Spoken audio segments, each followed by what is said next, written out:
My name is David Inglis, and I've been designing, building, and studying microfluidic sorting systems for over 15 years. In this video, I'll show you how I design lateral boundaries for bump arrays.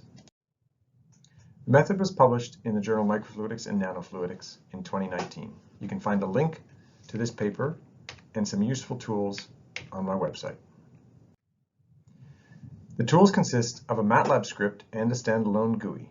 To use either one, you need to know details of the array, including the number of rows, the post size, the array pitch, both in the forward and lateral direction, and the depth of the array.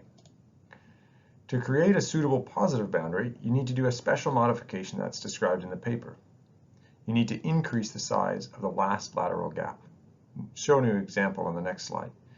In this example here, there are 13 rows. The pitch in the flow direction is 40 microns, and the gap in the flow direction is 18 microns.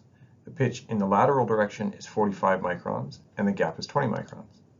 The size of the last lateral gap on the positive edge must be slightly larger than the main gap.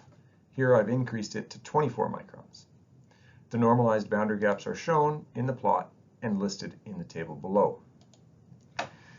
These values are going to be copied to an Excel sheet, which I then use to lay out the pattern in LEdit.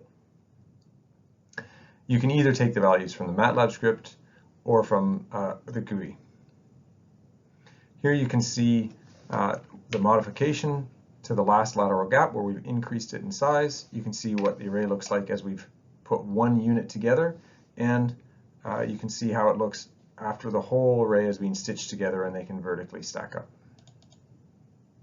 3D simulations show that this approach gives consistent streamline width throughout the array for a wide range of typical array geometries and parameters.